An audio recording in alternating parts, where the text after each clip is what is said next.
Welcome to the Man United show. We are live and we're joined by Nathan Ellington on the road right now. How you doing, Nathan? I'm all good.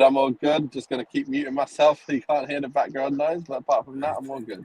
It actually doesn't sound too bad. So you're doing well. And we're joined by Garth again. How you doing, Garth? Yeah, I'm good. Thanks, mate. Yourself? I'm good.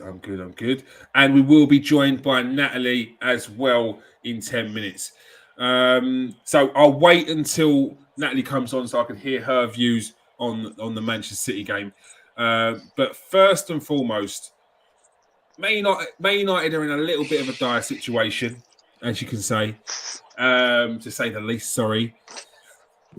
It feels like game by game they're throwing away their chances of top four. Nathan, are you worried about this top four hunt now, which wasn't even a question or even a hunt for you guys earlier on in the season, but now is the reality is hitting, surely? 100%. It's hit. It's not hitting, it's hit. We are struggling for that fourth position, and it looks like Arsenal are going to be the ones taking that spot because you guys, unexpectedly I must admit, I didn't think you guys would be ahead of us by the end of the season, but it's looking that way this time. And it's looking like Arteta's got his stuff together, and it looks like United haven't. Somehow we've unraveled everything that we did, all the good work from last year, and now look what's happened. It's too late. So, it's just madness, mate. And I don't see it improving either. I can't see it improving because we ain't got the options. We haven't got any options, and it seems like everybody's like turning against each other at the training ground from what we're hearing. But it's just like watching the game. You know we cannot do nothing. We play against City, and I'm there going, there's no chance we can do anything. You know, like they've given up. In my mind, I was like, it's over. It's done. And that shouldn't be the case in a game. Because I'm watching West Ham play against City. I'm watching, all at Brighton play. Everyone, they still play to their own way. And they still cause problems at times.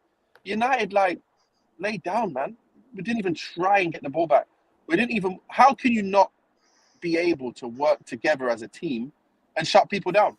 Like the most basic of things, shut everyone down as a team. But you can't.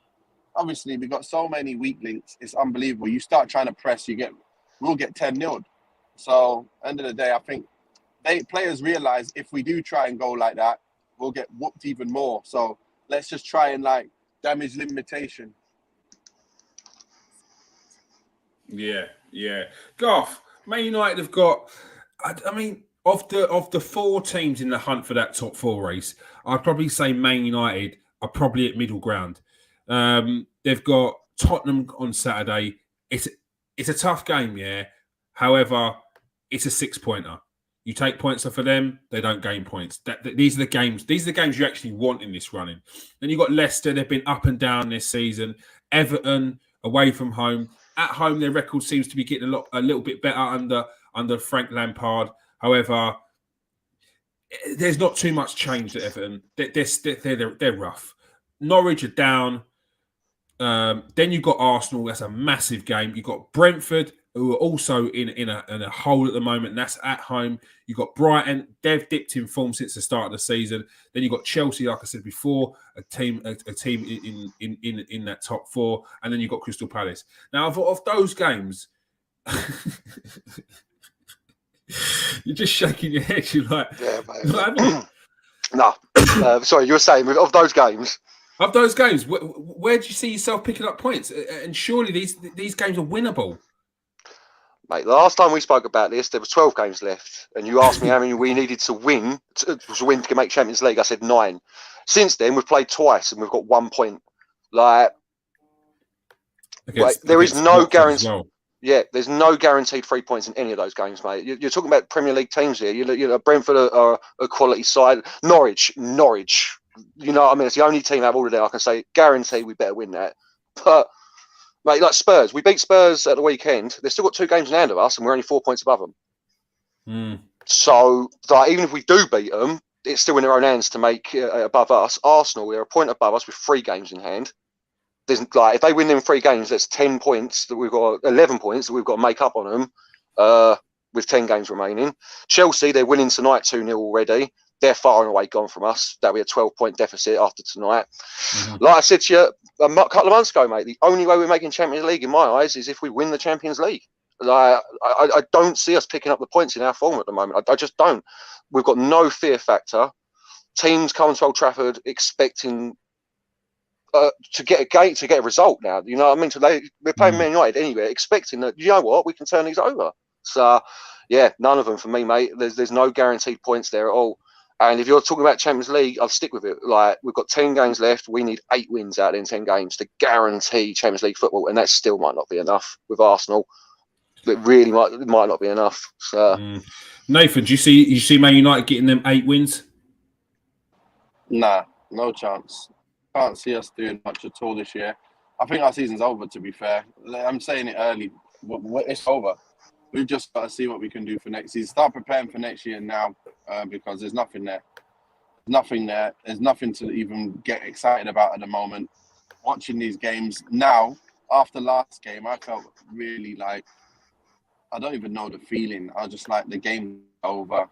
There's nothing exciting there's nothing to look forward to. That's how it feels at the minute. It's really, really bad. And I'm sorry to say it, because we were second last year.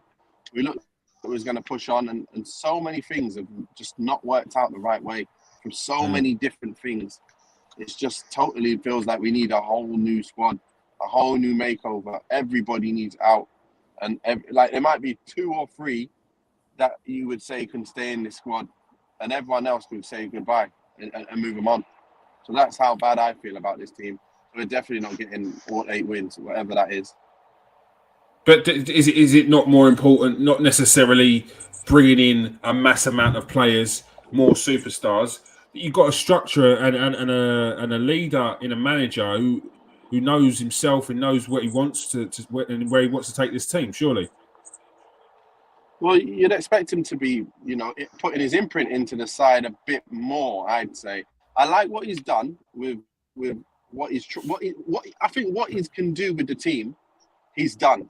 He can't do much more, but he has allowed people like Cristiano to kind of push his way into, like change what he really wants to do. If he sees Cristiano's tired, rest the guy. If he gets mad, he gets mad. Tell him, have a word with him, say, listen, this is my team. This is what I'm going to do, and I'm going to try this. I'm going to do this. Don't just play Cristiano because he said got mad. When he come off, he didn't come off for all that time, and we all know he's struggling. It's you just got to make decisions, and a lot of people are going to be upset, but get the job done. Get the job done and get Maguire out of the side. They're the kind of things you can't expect. Like, he's just not good enough. Get him out. Put Bailly. Why not? It's too late now. It's going to continue with doing that. But Rangnick has dropped Ronaldo 3 times in the short space of time he's been here.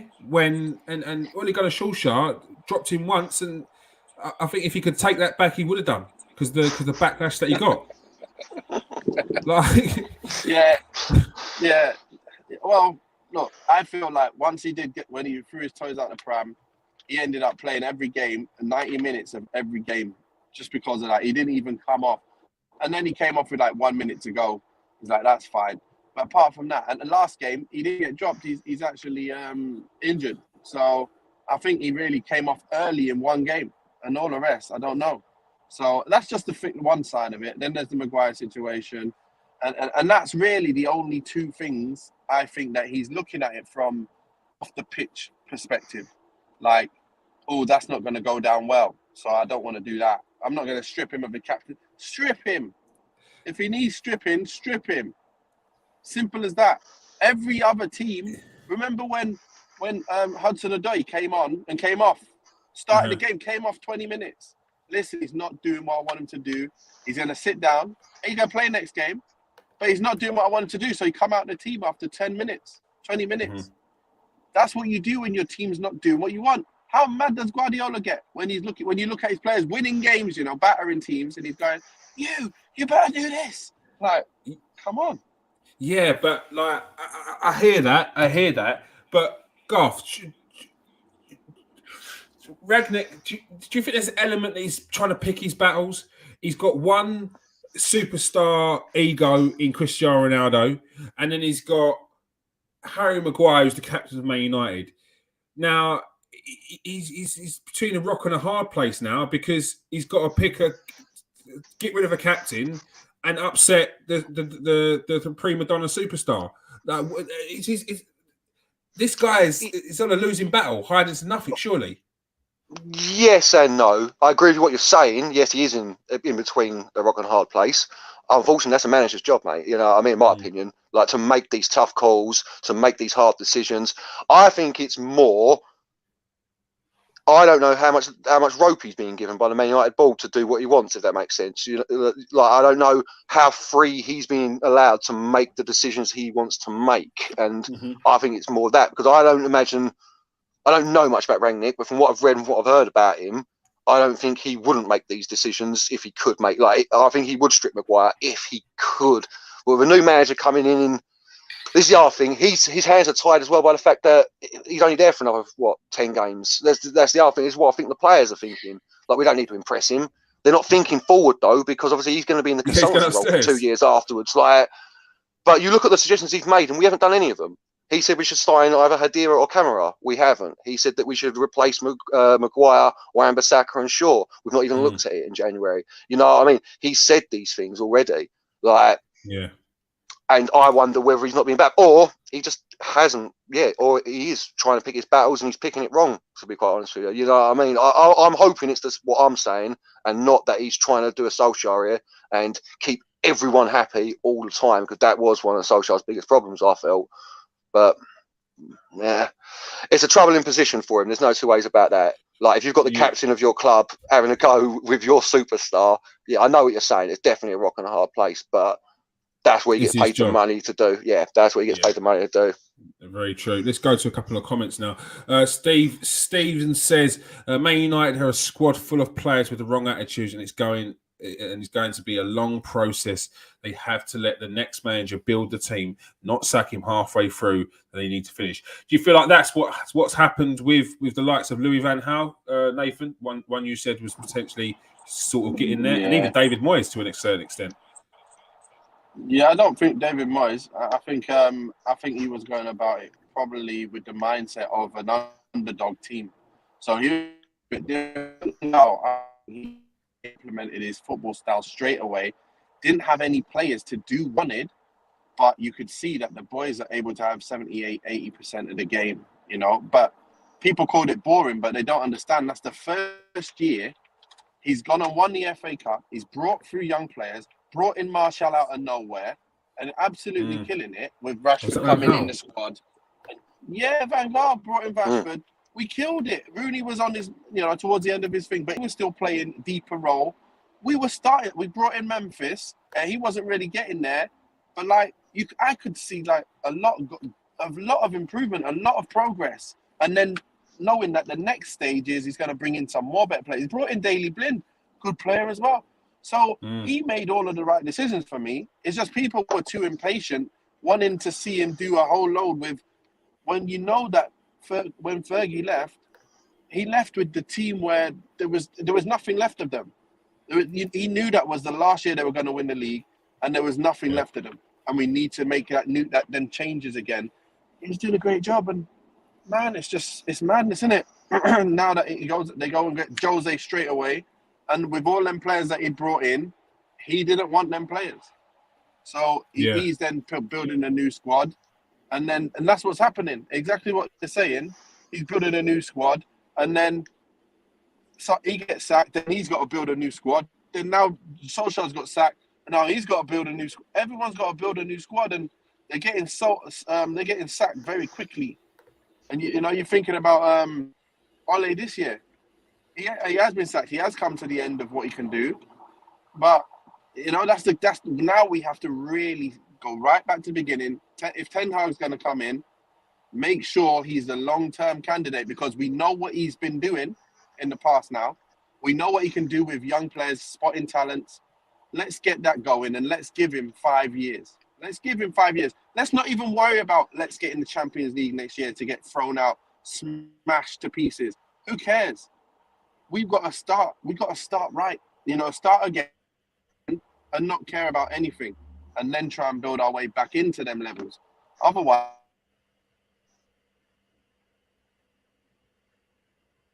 we're going to be in this kind of circle for so long. We need to get back in. It's not enough. It's not enough. Yeah, true. Very true.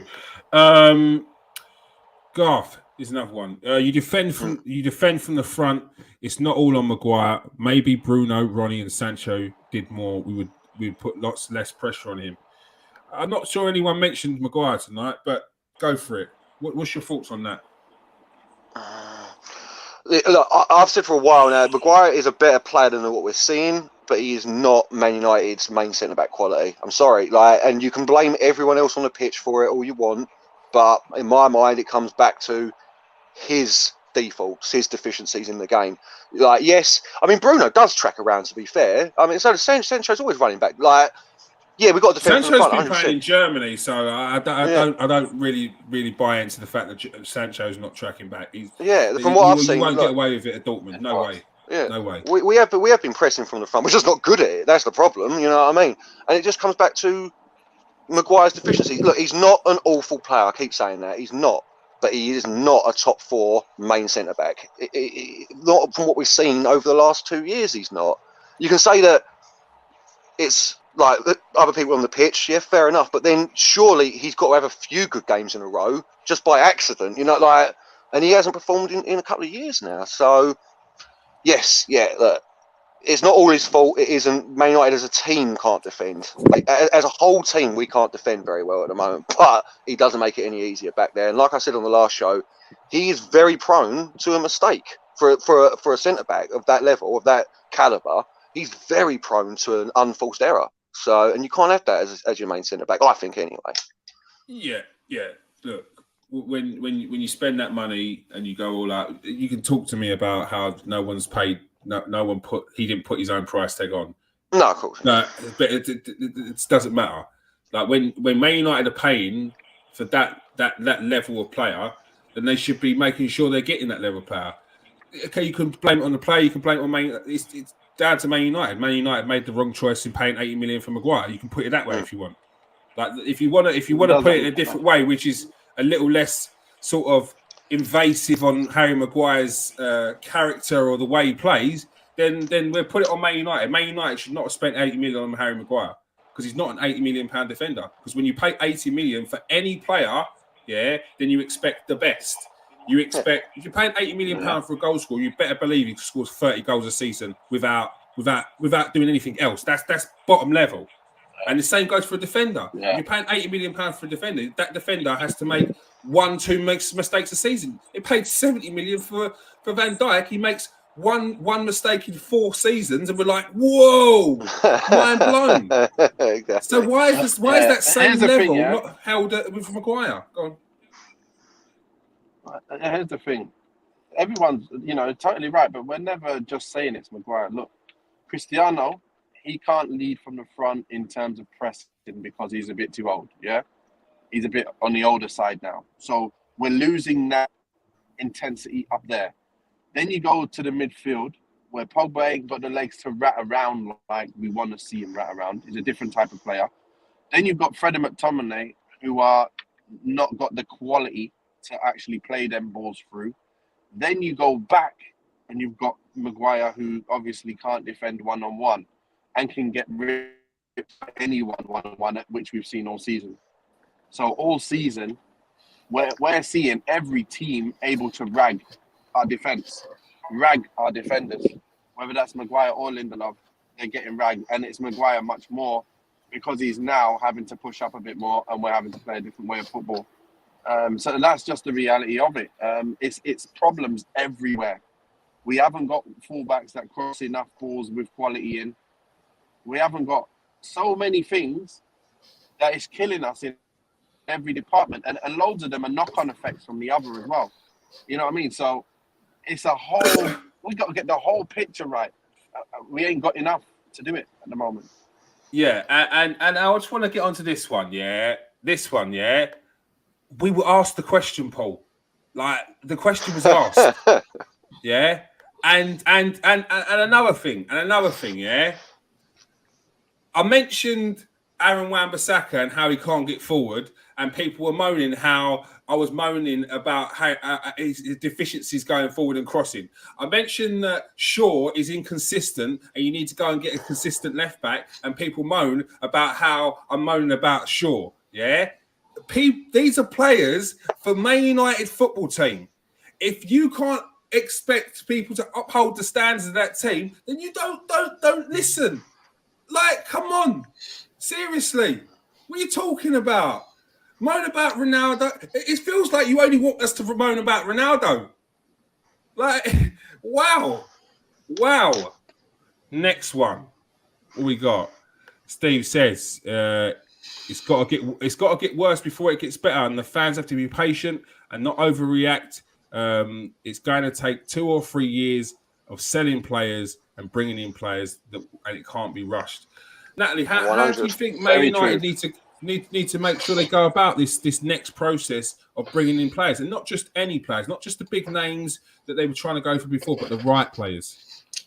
That's what you just said it to me. The right players. I think we have been for a long time too focused on these big names about commercially what they can bring. Even I think Maguire was sort of at that point, commercially, England, he did well, look at like Falcao, Di Maria, they were good players, but they didn't fit into what we needed at the time. I feel like, look at someone like Mane, that was someone that we needed, and look how great that he's turned out for Liverpool. We need to get in players that we need, that we know that can fill, and it's a name that I've talked about on here. I think, John McGinn is a name that I'm seeing people, he's not this, he's not that, but he's got the heart, he's got the determination, he can move the ball about, We need players that will fit into a manager's philosophy, and, we need a manager for the long term as well to fulfill that philosophy. Yes, that's a great point you make there. I want to hear from the people watching now. Would you take John McGinn? A simple yes or no. You spoke about the other day, Garth. I'll ask you, Nathan. John McGinn, he's a player that maybe he's gone a bit quiet in terms of the sort of the hype around him. But 2 or 3 seasons ago, there was clubs clambering for this guy's signature. Would you take John McGinn at Man United? Yeah. Of course. He's a specialised player in that position. And Alex Ferguson's also mentioned a lot of good words about him as well. So that on its own, and then watching him and seeing how technically he's very good.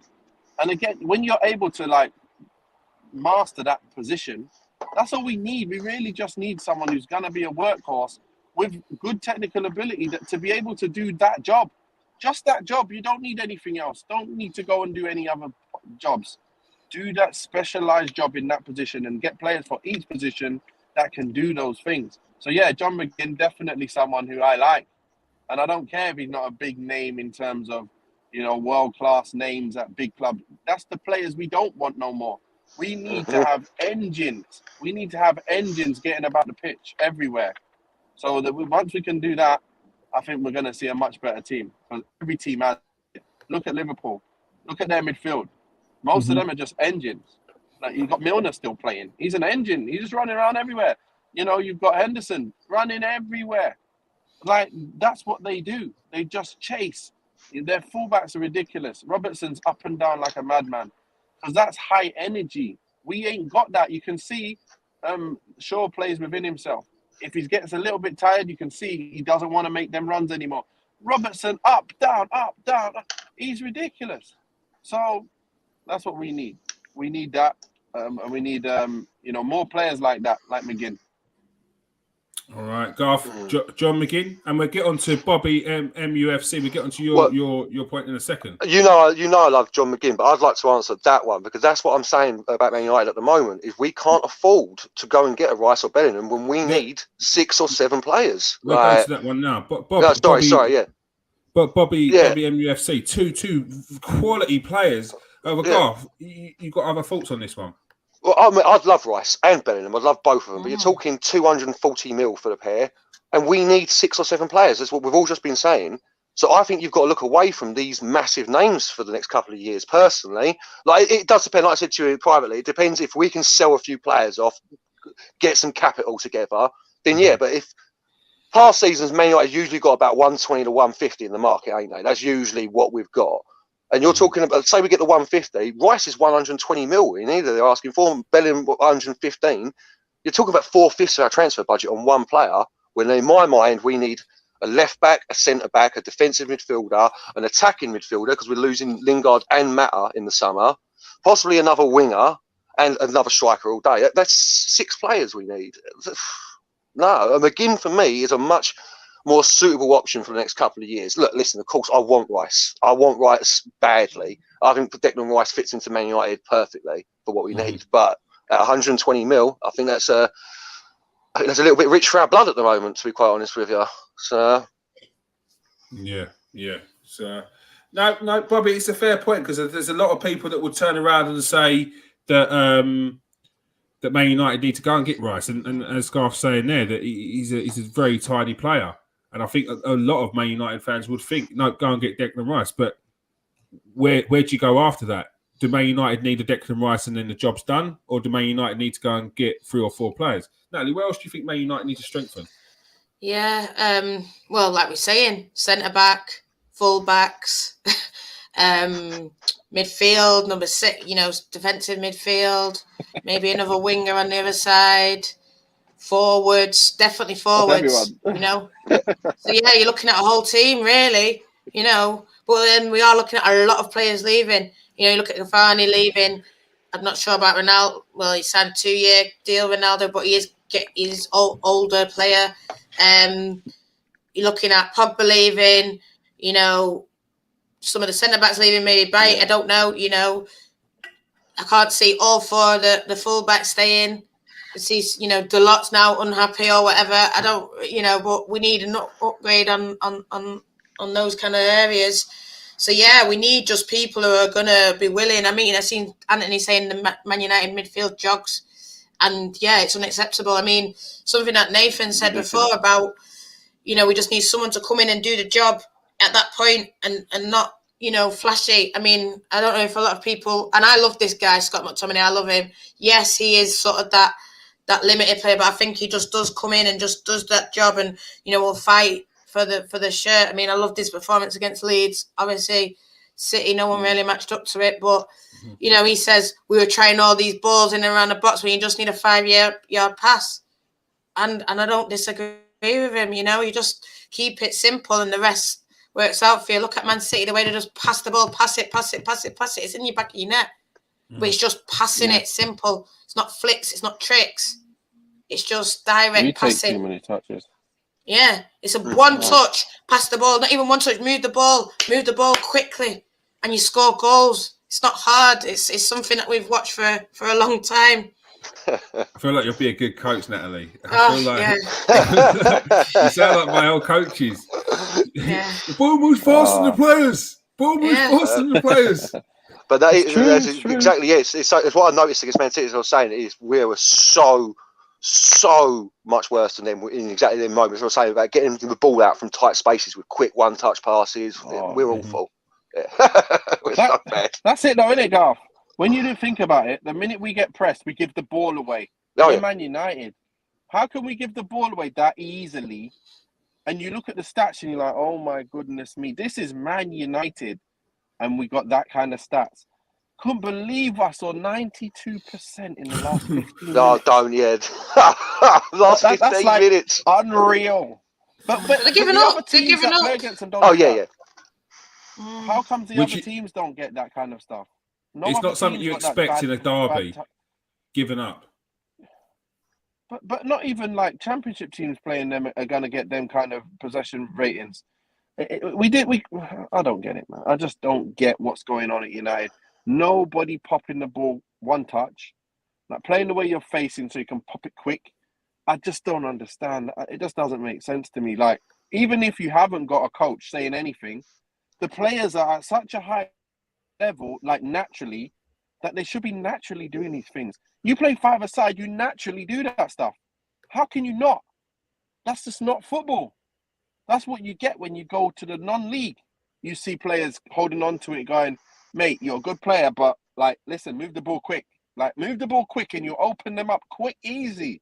Stop messing about doing, step overs and skills. We don't even do step overs and skills that much. You know what we do? We get it, control it, touch it, take another touch, then pass. And I'm like, why? Why are we taking that many and why do people kill their space, then pass the ball? Like, run right to your man, then pass the ball. I'm like, are you for real? Are you for real, Man United players? So I'm just hoping to see a hell of a lot of changes, because it's really killing me.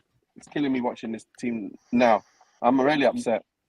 One change that's definitely coming at the end of the season is a new manager. We spoke about Ten Hag last week because it sounded like he was going to be the main man, or that someone that is definitely at the front running for the job now.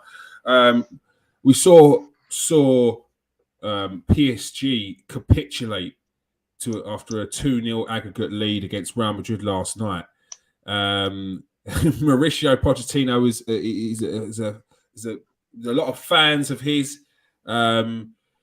Is that the end of Mauricio Pochettino as chances for Man United in your mind, Nathan? Or do you think that he's just not got the right team? You know what? I don't think that the result has meant any difference to what would happen or what might happen. I just feel like maybe, I was thinking like people saying that he's no longer in the running, and then like I'm starting to think about Ten Hag more. I'm thinking, you know what?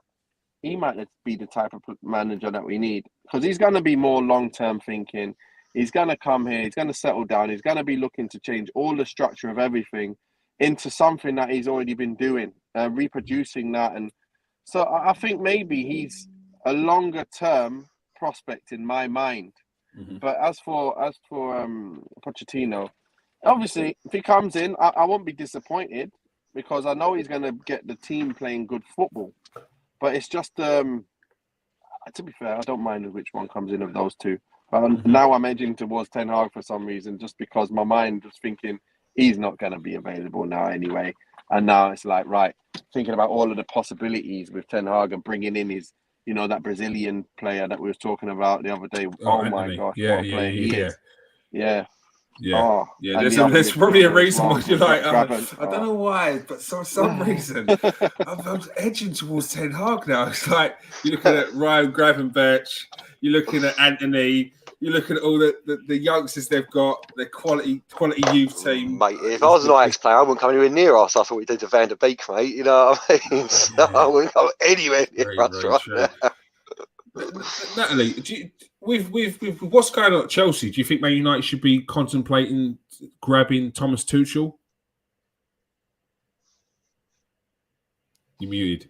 Why not? If he's on your list, if that's a manager you're looking at, why not? I think as well, look at obviously what's going on is bad, but and I'm not trying to say anything, but why not look at grabbing a few players off them and all that kind of stuff? I think we just need to be a bit more ruthless in that kind of way. Like, just go out there as top players, grab them up.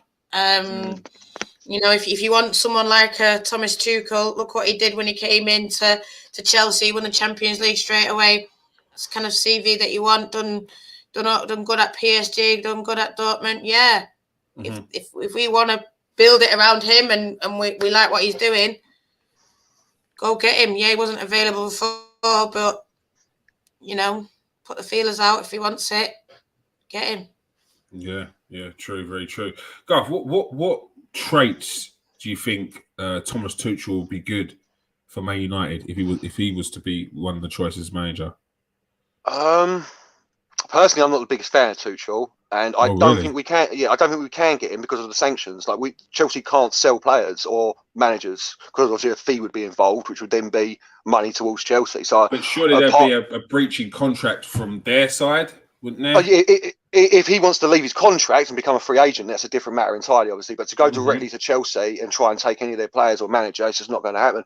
I don't like Tuchel. I don't mind Tuchel.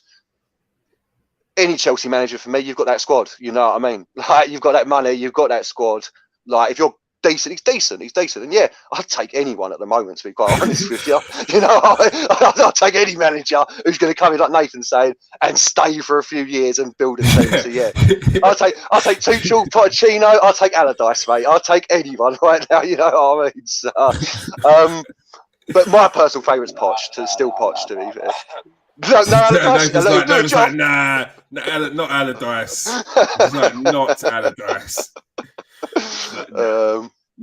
But no, my favourite's still Poch at the moment. Out of them, I don't know enough about Ten Hag, as much as I know about Pochettino. Pochettino's Premier League record is immense. In 293 games with Spurs, he's got a 55% win ratio. He brought Southampton up to the highest position they've ever made in the Premiership, and they've never come close to it. And look at that Southampton team as well. He made Ricky Lambert a £35 million player. You know, he promoted Harry Kane. He's the third fastest manager. Wasn't he? Yeah, he's the third fastest manager to reach 100 wins with one club in the Premier League with Spurs. I think his Premier League acumen. Yeah, he didn't win anything. I know that, but he took Spurs to the Champions League final. Like Tottenham, they've never had success ever. I know they didn't get success, but to the Champions League final. In my mind, he is a great option for us, Pochettino, because of the Premier League experience. Is why I'll come back to. Look, Ten Hag could be awesome. Okay, but I just don't know enough about him. Pochettino for me, first choice still. Yeah. Fair play.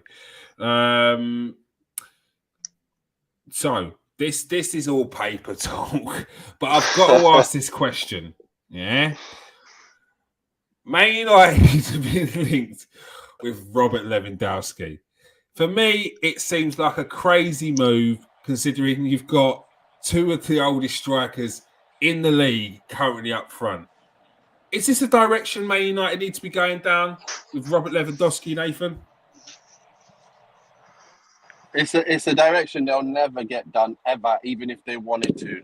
This guy he's just too good for us. He's never coming to us. At the end of the day, it'd be the most stupidest move ever. It'd be the most stupidest move as well, wouldn't it? To go and get another 30-something-year-old player. Like we haven't learned twice. Once, twice, 3 times. Come on. 4. Oh, okay. 4. Even 4. So no, he's 34. He's 34, sorry. Yeah. Oh, okay, yeah. We can't be dealing with any more OAP strikers. We need to really, go back to the youth now. With all the teams, players that are going to be here for the next 10 years, that are going to be good enough that you're like, like Sancho is coming, and we're like, you know what? That spot, he's even taken that from Rashford. Rashford can't get that spot off him from on the left side, even though we thought Sancho was supposed to be on the right side. Right now, he's untouchable on the left. So he's probably going to be around for 10 years. We need more players like this, obviously not at that price. We need to get them before they get to that price. Like this Arthur guy. Is it Arthur? Anthony, sorry. If that Anthony's on the right and Sancho's on the left, that's dangerous. And that's years to come. That's the kind of stuff that we want to be seeing, So if we can get in them kind of boys and look for all them other younger type of players, that's what you need. So, yeah. Natalie, 35 games, 42 goals in all competitions for Robert Lewandowski, but not at the right end of age-wise for Man United. Yeah, we talked about it when I first came on, and we talk about players that we need. We do need, a striker, but he is not the right striker. We're talking about Cavani going, Ronaldo, that older age. It's I've even read, I know it's paper talk and they're always going to put us with these kind of players, but I've even read there is talk now that Man United are looking at a younger striker. Like what Nathan's saying, we do need sort of that young blood players that are going to be here for 10 years' time.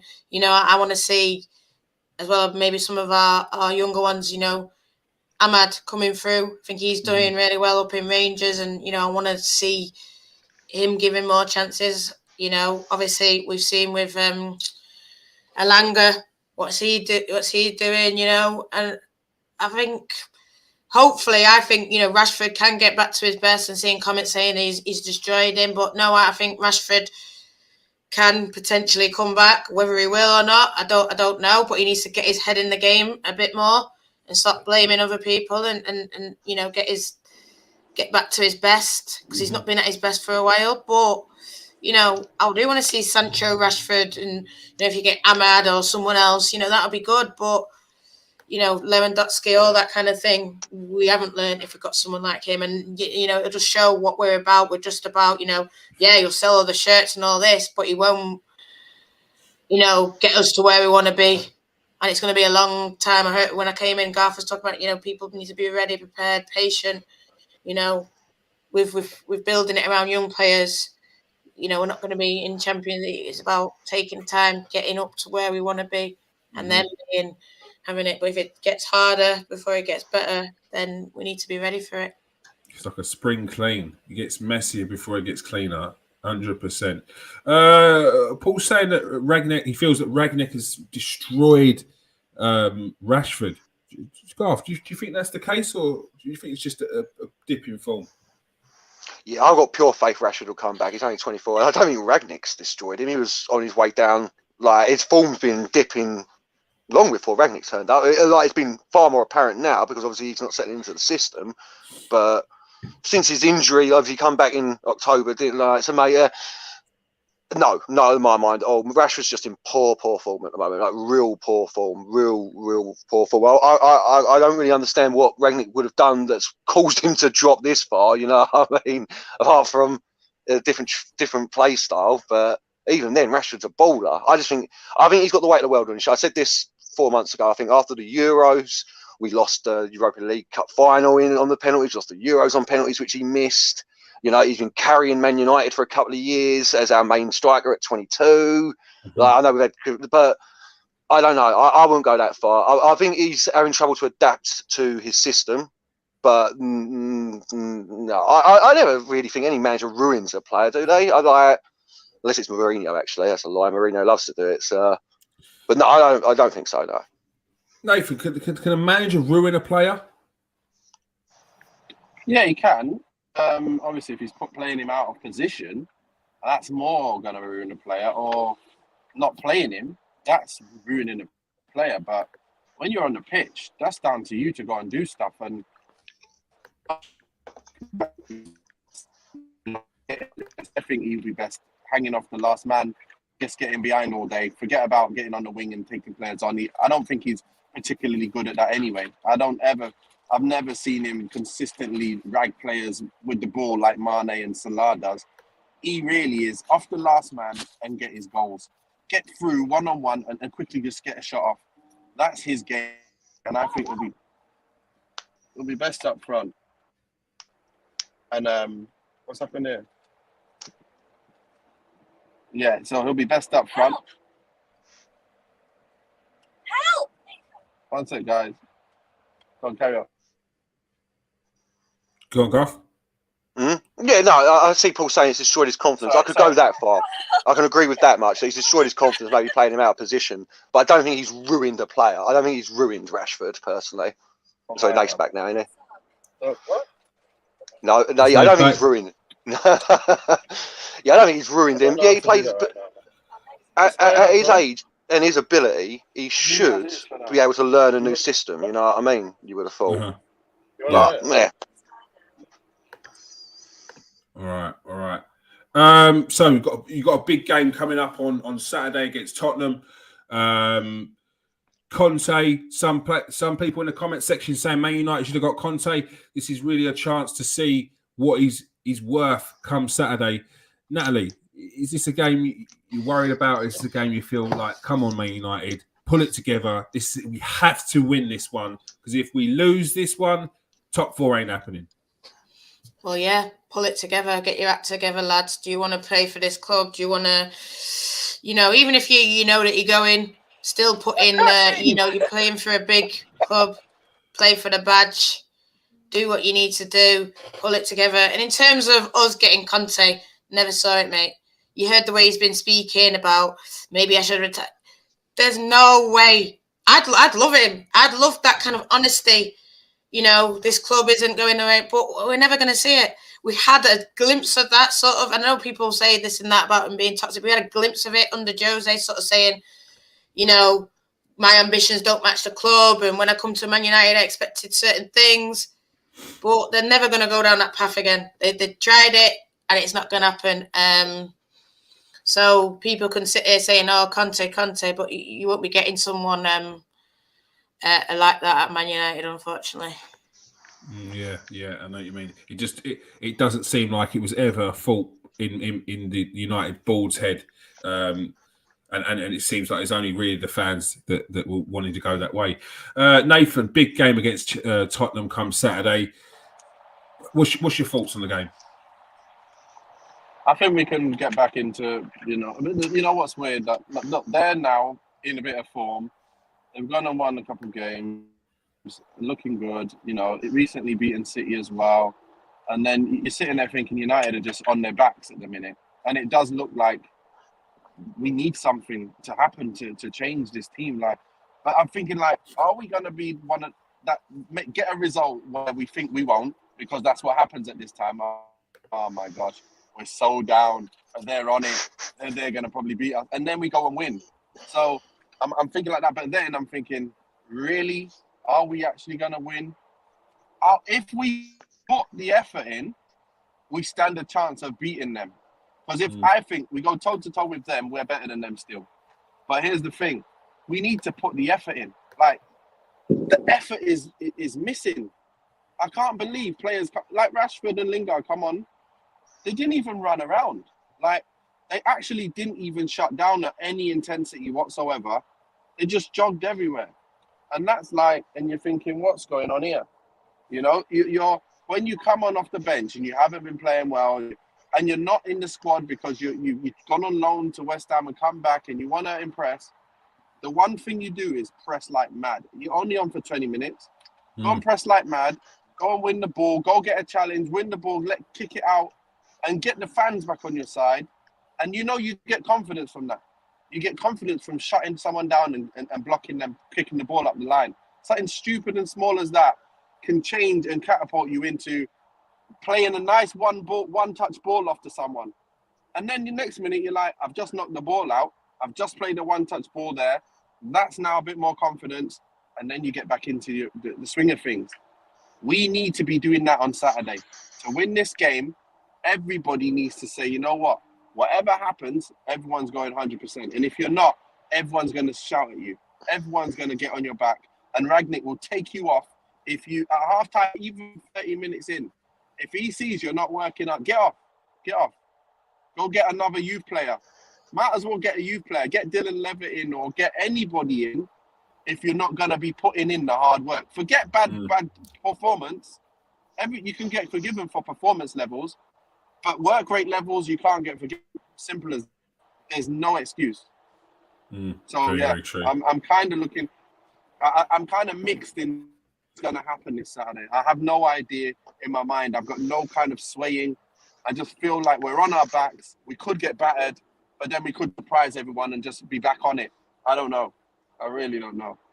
I'm thinking more towards Tottenham going to be beating us, to be fair. But I hope not.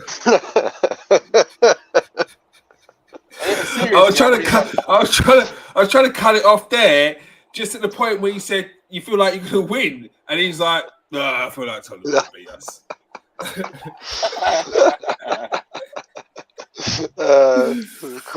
Garth, what's your thoughts on the game against a team who are very up and down? Yeah, they've got one of the best managers in the game at the moment, but it's just not quite clicking. Do you think you can get the points against them? I mean, obviously, like I said earlier, I don't think we get points against anyone at the moment. But yeah, Spurs are very similar to us at the moment, ain't they? They can win one game here and then they go and get beat by someone else. So it's an any given Sunday moment for me, for Man United. Any given Sunday we can beat them. Any given Sunday we can get beat by them. I think exactly what Nathan's saying. Like the state of Man United at the moment, you just don't know.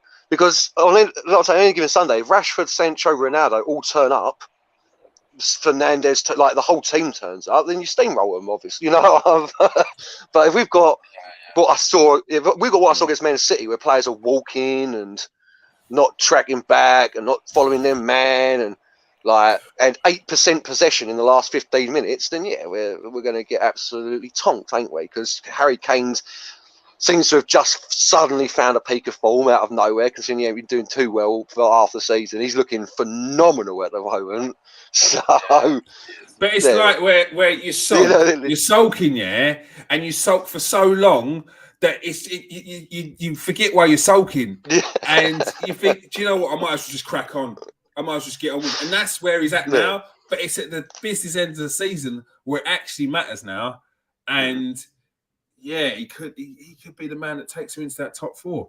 Who do you think, if to get these 3 points against Tottenham on Sunday, Natalie, or Saturday? Who do you think is the key player? Sancho. I think it's all sort of going down. I think they know that. I think everyone sort of knows that. But I'm sure City knew that. But he still managed to score. Still a lot of chances. But yeah. It's if we turn up, I think if we turn up wanting to do it, if the fans are up for it, drive them on. But then, Derby should be up for it. So that's what making me think a bit. I don't know, but I agree. The sulking should be over. Get on with it. And I think, if Sancho turns up, plays on form. I mean, I don't even know what's going on with the whole forward situation. I don't know if it's Cavani, Ronaldo, if it's either of them, I don't know, but I do think if Sancho turns up, Fernandes turns up, Pogba, then we could be into something special. And I'm with everyone. I love Rashford. He is, I'm seeing Bobby saying there his favourite player, and I want him to do well. And I just think he needs to come back into it and run around a bit. I think if he runs around a bit, like what Nathan says, at home. They'll be back, cheering him, chanting his name, and that'll be that boost, that confidence for him. But for me, I think if Sancho's on form and doing what he's doing recently, I think with Bruno we could be into something special. But if they do what they did versus City, then it's going to be a long, hard game for us again. So this talk of Rashford potentially leaving Man United, you don't want to even have any of it. No, because I don't know. I think if you look at a player and really what's happened with Rashford, I look at him, he had a poor, he had a back injury, didn't he? And he carried on playing through that. He had a poor end of the season. Euros didn't go the best for him. He had his recovery. He's come back and he's been in and out. It's one of them seasons. And to just sort of give up just because you've had a bad season. For me, I don't understand why you do that, but it's not as if this has been going on for a long, long time. It's just sort of now that it's happened, and I don't know what's going on. I mean, I've heard things are going on in his personal life. If they are, if they're not, I don't know. But for me, it's about building it around him. Like what Nathan says, we thought it was going to be Sancho and Rashford, but it still can be if he wants it to be. And I do think it's probably true what was brief, because I think if it wasn't, I think we've seen with the players, they come out and say, oh, this ain't true. But the fact that he's not said nothing is a bit disheartening, and I don't know. And I know there was talk like he might get dropped from England, but, it's not like he can't get back into it. I just think, I don't know. I don't know this mentality anymore. I mean, when I was young, I remember Nathan and all this didn't have this mentality of just give up after, a couple of bad months. I don't understand what it's about nowadays, but if he wants to leave, let him leave. But I think it'll be a mistake for him. Yeah, you're one of the biggest clubs in the world. Where do you go from there? I think it'll be crazy for Rashford to leave. I mean, if we're talking about potentially clubs like Barcelona, Real Madrid, PSG, any of them coming in for him, then maybe it's something to think about. But where'd you go? I think it'd be a bad decision. Nathan, who do you think will be a key player if Man United to get 3 points come Saturday? You know what? If Cristiano out and Cavani's out, I think Rashford would have to be a player who's going to be key to us doing something. He's got to be the key. He's got to be back on his best for us to do much, because Sancho can do well, and obviously he's going to be another key. Elanga hopefully will play because he's still on it, but Rashford really, the spearhead of the team, needs to be killing it. And if he's on his game, just working hard, just running, just shutting people down, just running in behind, hoping for balls through from Bruno and Pogba, he's going to get a goal. He scores against Tottenham. He scores against everyone when he's on it. At the end of the day, all you need to do is just be the last man. Forget about hold-up play. We're not looking at you to be a number 10. We're saying, listen, just be a Vardy. Just keep running in behind. Keep running behind. You'll get put in and you score. You will score. Even if you just blast the ball at the target, you'll get a goal. And then all of a sudden, you'll get 2 and 3 because you're so quick. You've got to make that quickness count in the last bit after last man where there's no comebacks. Once you've beaten him and you've beaten an offside trap, which you've got to look at as well, because that's something he does get done on a lot, is that he keeps running offside. Like, he needs to learn that run, the curving of the run. But seriously, I think he can be a very deadly player up front, and he can do it for us. And he's definitely got the ability. It's not like it's gone.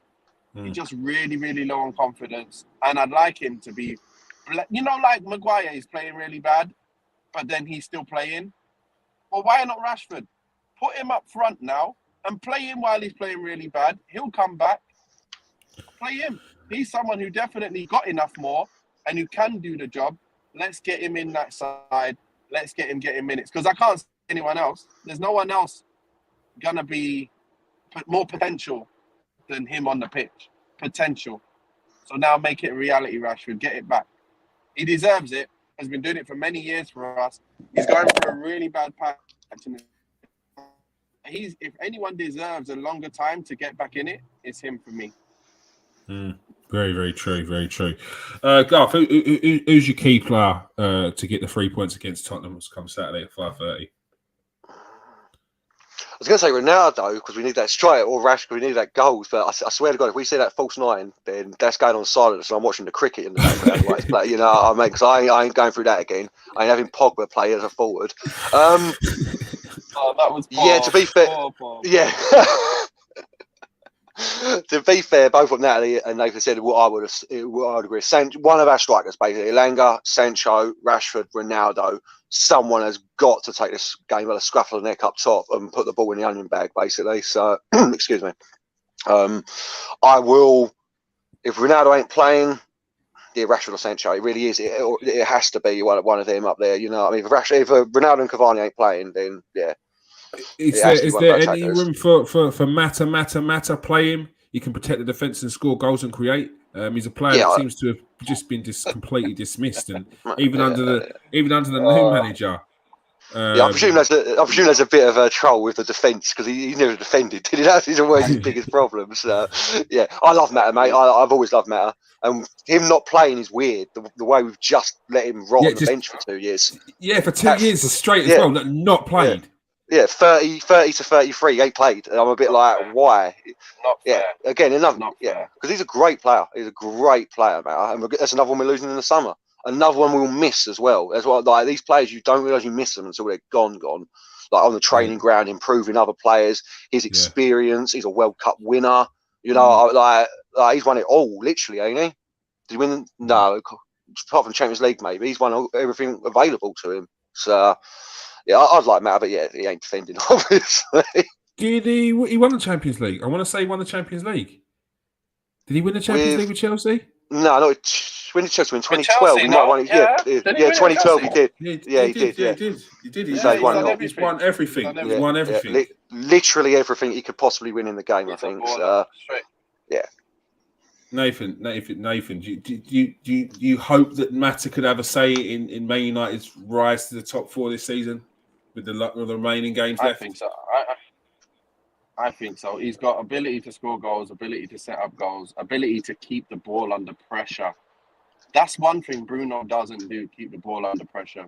Like, his touch is immaculate all the time. He's too good. Forget about the pace, but when you've got pace around you, you don't need the pace. That's what people don't understand. If Mata was at City now, everyone would be loving him, saying he can play for another 5 years. But because he was in our team and we were all lopsided and we didn't really have that balance, his pace obviously came into play because we're like, oh, we need pace, but we had pace. And them pacey players You know, it wasn't enough to make us a great team, but every time Mata comes into it, he just really does give that extra bit of quality. But you do have to have the right players around him to make that quality count. So it's up to Rangnick to look at it and go, right, how can I make that quality count? I would like to see him come on for Bruno at times. You know, when Bruno's not having a good game, get Mata in. He'll shore up the game. He'll give us more possession of the ball, you know. But other players have to have possession as well. So if you no point Mata giving it to Fred and Fred giving it away, you know what I mean? Mata keeps it under pressure. You need someone else who can keep it under pressure. So that's one of the things that the problems are, where you've got again, you've got, you know, these creative players who they need someone to run in order for them to put the ball through. If there's someone not making the right runs, you can't put the ball through. And then, you know, but then you can say that player's not put anyone in. It's like, no, but the runs have to be there. So Mata's definitely got some more in him. And I'd like to see where he goes next. I hope he goes to Barcelona and absolutely destroys it and shows United what they've been missing for like 2-3 years, messing around with a player like that, sitting there on the bench, not playing, and not in squads. Madness. It is absolutely criminal. I think, like Garth said, he's 33 and he's not really been playing for the past two and a half seasons, which at the age of 30, for the type of player that he is, to not be playing is crazy, because he's not that player who's going to be running around for 90 minutes. He doesn't need to, because he gets the ball, his vision, goals that he brings as well. Absolutely criminal. All right. That is all we have time for. Before we go, give us your score prediction of the Tottenham game, Nathan. I'll wait. Go on, you lot. Natalie, give us your prediction of the score. Coming to me first. Not good. I got to Nathan first, but he bottled it. I know. I come on these shows, not just this channel, but other channels have been doing it for quite a while. I always say United win. Or a draw. You know what I mean? I've never said it. I never say a loss. I never say a loss. Yeah. But 2-2. I can never say a loss. I'd never even say a draw. So this is probably like one of the first times I'm actually saying a draw, you know? Look how nervous you look. It's not good. Go. Give us your score prediction. Well, I'm quite similar, ain't I? Whenever you ask me a score, I'm always like 6-0 Man United. No two ways about it. Man City away 5-1. We're going to win. No two worries. Listen, if we turn up with a false 9, we're getting beat 3-1. There's no two ways about it. If we turn up with that false 9 at Old Trafford, we're getting beat. But I'm going to go scrappy 2-1 win Man United. Sancho with a brace. All right. Giving us extras. Sancho brace. Here we go. It's time for Jerry Brockheimer. What we got? If Maguire and Lindelof play at the back as two defensive players, we're going to have a problem defensively. If Rashford also doesn't play and Cristiano's still injured, we're going to have major problems getting goals as well. So if that happens, we're losing the game 2-0. If I see Rashford up front and I see, Varane back, I think we'll win the game 1-0. So you've just heard exactly how it's going to be. We're going to lose the game 2-0. We'll win the game 1-0. There we go. Say that to the bank. Say that to the bank. Cash that one in. Depending on who's playing, we will win this game or lose the game. Now, you know when you looked at that team on Sunday, Man United team, you're looking at, huh? We're definitely not keeping a clean sheet.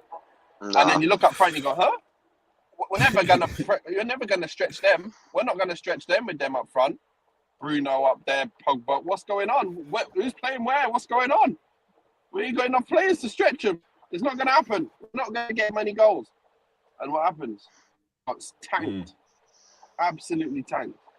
So yeah, that's gonna happen again if we don't have the right people on the pitch and the right connections, So we'll see. That'll be it. That'll be me. All right, so Nathan's gone for a 1-0 victory. If Rashford's up front, Varane's at the back, and he's had a nice hot dinner, and he's eaten 2 eggs for breakfast. But if not, if see those 2 playing, you're winning. If Harry Maguire and Lindelof are playing, and they're wearing red socks, and it's a bright blue sky, it's going to be a 2-0 loss to Man United. Garth's gone for a scrappy 2-1 victory, while Natalie has gone for a 2-2 draw, caveated with, I hope they don't lose. All right. Thank you very much for everyone who's joined us in the comment section tonight. Paul, Bobby, Dick, Anthony, Connor, and the other Connor. You know who you are. Is he? I didn't see him. Yeah, he's in there. Of course he was. Man United doing rubbish at the moment. Hey, it's too easy. It's too easy for him. It's too easy for him. All right, it's good to see you, Connor. Thank you very much for joining us tonight, Nathan. It's been good. It's been good. All right. Thank you very much for joining us tonight, Natalie. Thank you for having me on. And thank you very much for joining us tonight, Garth. Yeah, thank you very much. Been a pleasure. All right. As I always say, please hit that like and subscribe. If you're watching on Facebook, make sure you change your settings to come over and join us in the chat next time. If you are watching on Twitter, make sure you smash that button, press the like, press retweet, and come over and join us on YouTube next time. Go and check out our show coming out tomorrow. I mean, it's a Liverpool special, yeah, but it's a great show. It's a great show. I've had a sneak peek. I've had a sneak peek, and it's honestly, a great show. I could hardly sleep last night. It was a great show. So give it a watch, yeah. And if you didn't watch the last one, go and watch the last Caught Offside TV production by a Transfer Exchange show. That was a great show featuring our very own Nathan Ellington and former Man United player Daniel Nardiello. All right. Thank you for everyone who joined us tonight. Peace out. Stay safe and wash your hands.